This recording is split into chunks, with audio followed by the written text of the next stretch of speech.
চলুন শুরু করা যাক রোগীর সুরক্ষার একটি জরুরি বিষয় নিয়ে ক্লোজড সিস্টেম রুলবুক। একটা ছোট্ট ভুল আর পুরো সিস্টেমটাই কিন্তু মারাত্মক ঝুঁকিতে পড়ে যায়। এই একটা ভুলের কারণে কিন্তু ইনফেকশন বা সেপসিসের মতো মারাত্মক ঘটনাও ঘটতে পারে।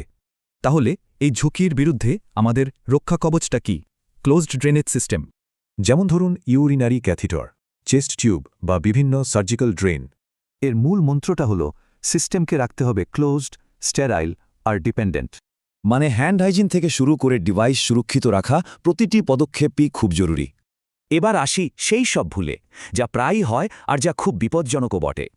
কখনোই ড্রেনেজ ব্যাগ ইনসার্শন সাইটের উপরে তুলবেন না, এটা খুবই ঝুঁকিপূর্ণ। টিউবে কোনো লুপ বা ভাঁজ রাখা চলবে না, কারণ এটা ব্যাকটেরিয়া জন্মাতে সাহায্য করে। আর হ্যান্ড হাইজিন, এটা তো সংক্রমণ ছড়ানোর ১ নম্বর কারণ, একদম বাদ দেওয়া যাবে না।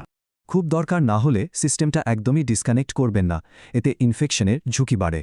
ঘোলাটে ড্রেনেজ বা জ্বরের মতো লক্ষণগুলো দেখলেই কিন্তু সতর্ক হতে হবে। আসলে ব্যাপারটা দামি যন্ত্রপাতির না, বরং ধারাবাহিক আর ছোট ছোট সঠিক কাজের।